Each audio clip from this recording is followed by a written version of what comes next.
세상 근심 구름 간 곳 없어지니 하나님의 빛이 영화롭도다.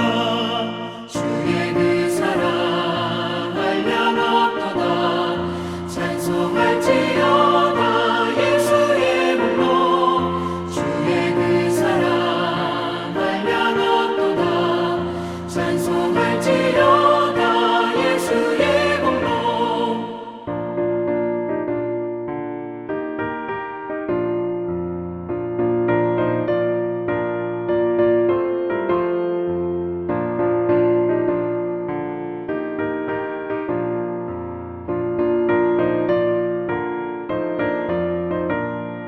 죄의 깊은 잠과 뜬 세상의 꿈을 어서 깨어나라 나의 친구여.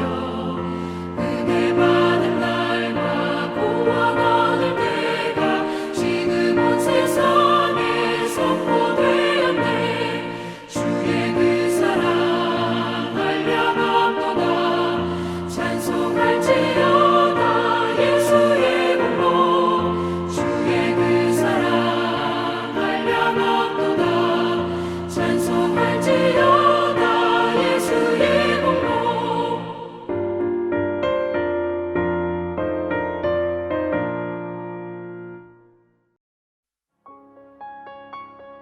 이스라엘 사람들이 미스바에서 맹세하여 이르기를 우리 중에 누구든지 딸을 베냐민 사람에게 아내로 주지 아니하리라 하였더라. 백성이 베들에 이르러 거기서 저녁까지 하나님 앞에 앉아서 큰 소리로 울며 이르되 이스라엘의 하나님 여호와여 어찌하여 이스라엘에 이런 일이 생겨서 오늘 이스라엘 중에 한 지파가 없어지게 하시나이까 하더니 이튿날에 백성이 일찍이 일어나 거기에 한 제단을 쌓고 번제와 화목제를 드렸더라.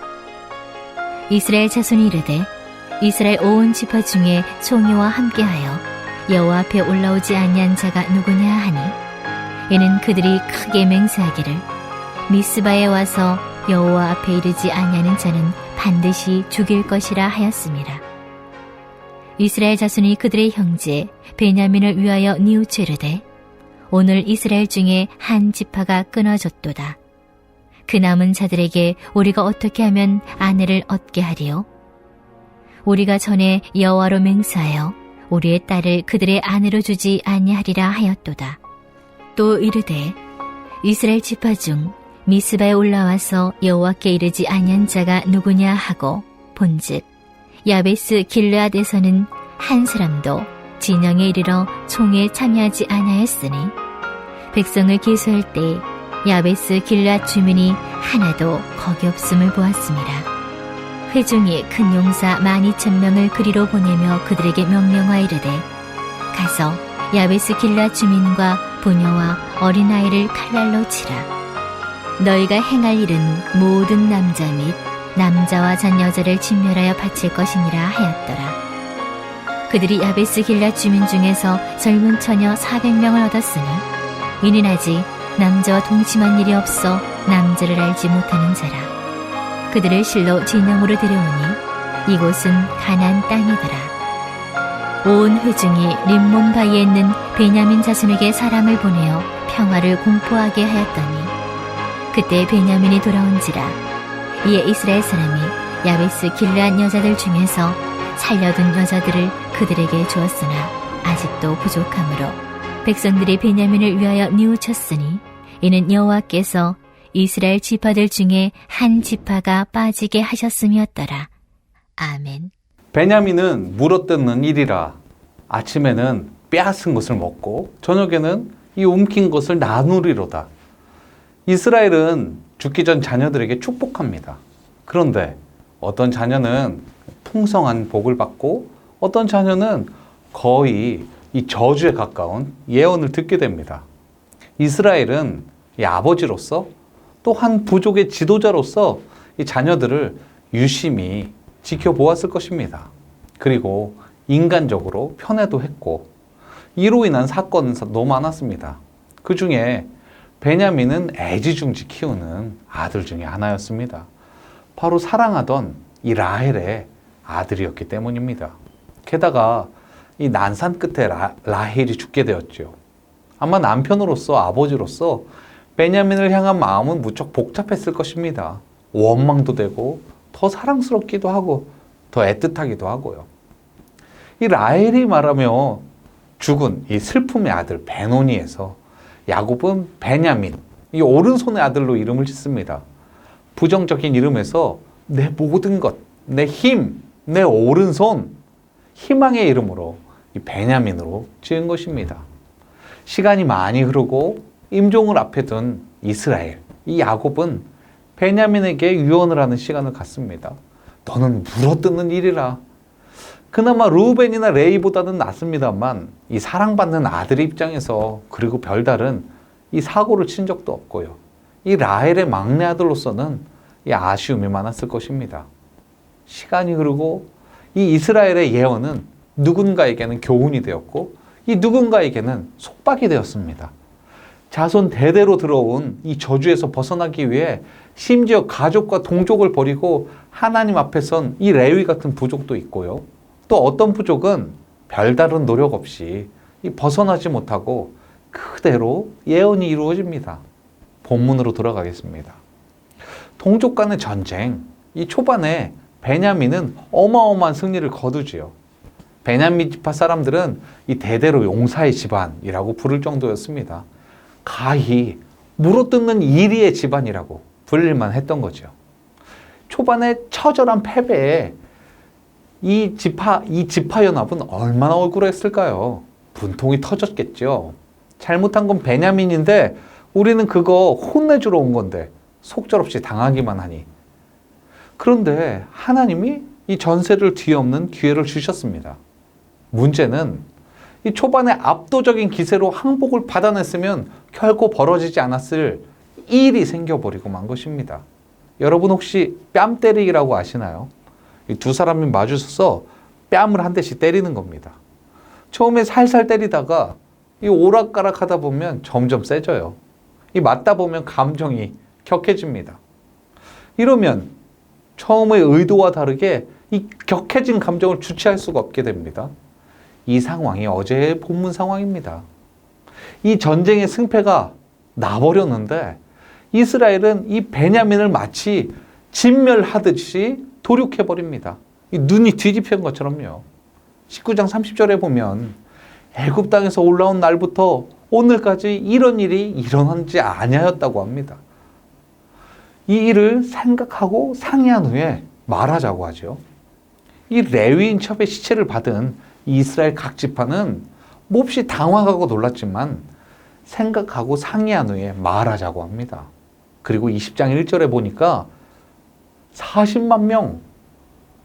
저는 정말 놀랐습니다. 이 구절 보면서 맨날 블레셋이니 암몬이니 주변 가나안 국가들에게 당하기만 하길래 출애굽 이후에 이스라엘이 소위 비리비리해졌는 줄 알았습니다. 그런데 모여보니까 칼을 빼는 보병의 숫자가 40만 명이네요. 그럼 그동안 사사들 뭐 한 거예요? 힘이 있는데 충분히 대항할 수 있었는데 이건 뭐 싸우기 싫으니까 그냥 몸살인 거 아닙니까? 어쩌면 이 자리에 미스바에 모인 이스라엘도 깜짝 놀랐을지도 모릅니다. 우리 군대가 이렇게 많아? 초반에 제비 뽑아서 싸운 거 보면 싸우기도 충분하고 당연히 이길 거라고 생각했을 것입니다. 그런데 웬걸? 이 베냐민은 물어뜯는 일이라. 이 베냐민의 군대는 단순히 칼을 뽑는 자로 표현한 것이 아니라 모두 용사라고 표현합니다. 이 숫자만 믿고 밀어붙이니까 상황이 급박해졌어요. 19장 30절에 이야기한 이 일을 생각하고 상의한 후에 말하자. 이게 어디 가버리고 이 무참한 상호 간의 사륙으로 이어집니다. 20장 17절에 여호와 앞에서 저물도록 울며 여호와께 이르되 아뢰어 이르되 내가 다시 나아가서 내 형제 베냐민 자손과 싸우리까니. 이 원래 적극적으로 싸우려고 하지는 않았거든요. 이 물어뜯는 일이 베냐민이 죽자 사자고 달려드니까 이쪽이 피해가 너무 큽니다. 네, 결국 눈 뒤집히는 거죠. 그런데 이 전쟁이 끝나고 살펴보니까 이 정신 차려보니까 베냐민 지파 한 지파가 천멸당할 위기에 처해져 있습니다. 눈에 보이는 대로 다 죽여버렸으니까. 자, 문제가 발생했습니다. 이 문제를 해결하기로 결심합니다. 그런데 이게 만만치 않습니다. 문제를 해결하려고 했는데 피해가 더 커집니다. 결국 이제 화가 나기 시작하고 이제 문제의 원인이 아니라 문제 발생한 이 모든 상황을 없애버리기로 합니다. 에라 모르겠다. 다 부숴버려. 아마 힘이 없었다면 도망가고 말았을 텐데, 회피했을 텐데, 이 블레셋 앞에서는 쪽도 못 쓰다가 말이죠.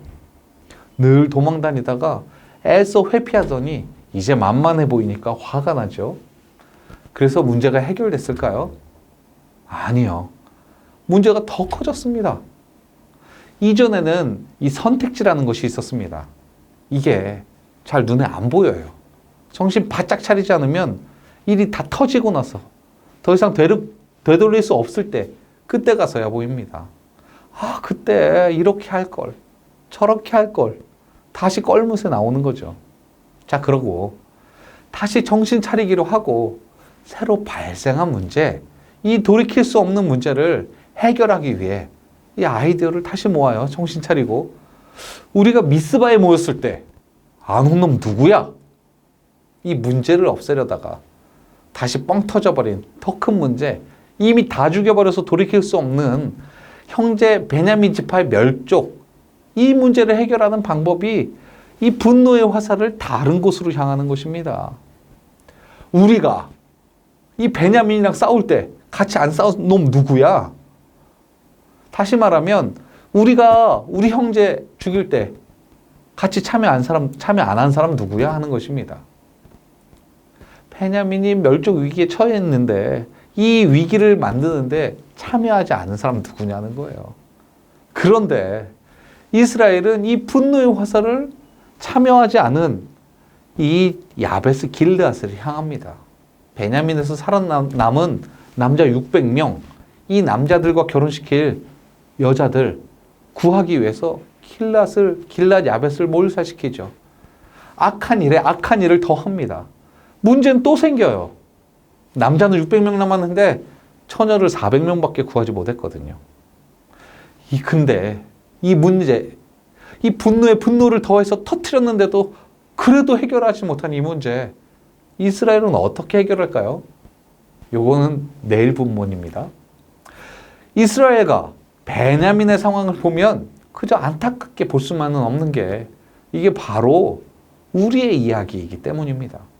우리는 언제나 이 문제를 만납니다. 내가 만든 문제일 수도 있고, 다른 사람 때문에 생긴 문제, 내가 피해받는 것들일 수도 있습니다. 이러한 문제 앞에 우리는 이 선택을 해야 할 상황이 옵니다. 무엇이 옳은 방법이지? 차라리 불법이나 합법의 고민은 쉽습니다. 법이라는 기준이 있으니까요. 그런데 이렇게 쉬운 것만 있나요? 무엇이 하나님의 뜻이지? 사실 우리 매번 고민하잖아요. 기도하고요. 하나님이 명확하게 말씀해 주시면 되는데 어쩔 때는 도저히 무엇이 하나님의 뜻인지 어떻게 해야 할지 모를 때가 더 많은 것 같습니다. 그럼 우리는 도대체 어떻게 해야 될까요? 이 수많은 기준과 이 해결 방안이 자세하게 성경에 쓰여 있는 것도 아닙니다. 하지만 이 모든 것을 해결하기 위한 기준을 알 수 있는 방법이 있습니다. 바로 성령 충만입니다. 내 안에 성령 충만함으로 내가 아니라 성령 하나님이 원하시는 방향으로 결정하시도록 내어드리는 것입니다. 때로는 결정이 잘못될 수도 있습니다. 돌아보니까 그럴 수 있어요. 성령 충만 구하지만 이게 내가 결정한 건지 하나님이 결정하신 건지 확실히 들지 않거든요. 그래도 또 기도해야 하는 것입니다. 성령 충만, 내가 결정할 지식이 이 지혜가 없어서가 아니라 하나님이 온전히 인도하시도록 구하는 것입니다. 또 구하고 또 구하고 계속해서 구하고, 하나님, 저는 죄인입니다. 제가 하는 것은 죄의 욕망일 수밖에 없습니다. 고백하고 회개하고 또 구하는 것입니다. 성령님, 충만함으로 임하여 주시옵소서. 나를 온전히 완전히 다스려 주시옵소서. 여기서 문득 이런 생각이 들 수도 있습니다. 하나님이 이 자유의지 주셨는데, 그리고 감정, 이 소중한 감정 주셨는데, 아니 하나님께 결정을 다 맡겨야 하나요? 나더러 결정하라고 이 자유의지 주셨잖아요. 전지전능한 하나님이 이 자기를 비워서 종의 형체, 인간의 형체로 예수님을 오셨습니다. 그리고 십자가를 통해서 우리 죄를 사하시고 우리를 구원하셨습니다. 그리고 죄로 가득한 이 속이 거룩해 되었는데 이제 어떻게 합니까? 성령으로 가득 채워야죠. 다 아시죠? 7마귀가 자리 차지하기 전에요. 하나님은 자기를 비워 인간으로 오셨는데, 그런데 우리는 이렇게 말합니다. 안 돼! 내 자유야. 내가 할 거야. 내 마음대로 할 거야. 하나님이 겸손으로 이 땅으로 오셨는데 나는 안 내놓으려고 합니다. 원래 하나님이었고 하나님이 주셨는데 하나님은 비웠는데 우리는 도체 비우려고 하지 않습니다. 다시 문제 앞에 서서 보겠습니다. 우리 앞에 침착하게 이 상황을 살펴보는 우리 앞에 늘 선택이 놓여 있습니다. 할렐루야 찬양하세 내 모든 죄 사함받고 주 예수와 동행하니 그 어디나 하늘나라. 네, 저는 하늘나라 선택하겠습니다. 예수님과 동행하는, 예수님과의 동행을 선택하겠습니다. 내 안에 있는 이 자유의지 박박 긁어내서 하나님 앞에 드리겠습니다. 성령님, 인도해 주세요. 내가 아니라, 나의 죄된 이 속성이 아니라 성령 하나님, 내 가운데 가득하여 주시옵소서. 그래서 나를 이끌어 주시옵소서. 오직 하나님께 맡기고 오직 하나님께 나아가는 내가 될 수 있도록 나를 인도하여 주시옵소서. 나를 주님의 거룩한 산 제사로 내어드립니다. 오늘 하루 주님 앞에 온전히 이 모든 것을 내어드리는 예배의 하루, 이 드려지는 하루가 되시기를 간절히 소망합니다. 함께 기도하시겠습니다. 죄된 속성에서 벗어나 보혈의 은혜로 살아가는 하루가 되게 하옵소서. 나의 나됨이 아닌 하나님이 원하시는 예배 하루가 되게 하옵소서.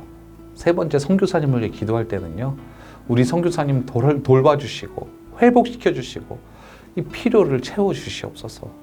우리 함께 기도하시겠습니다.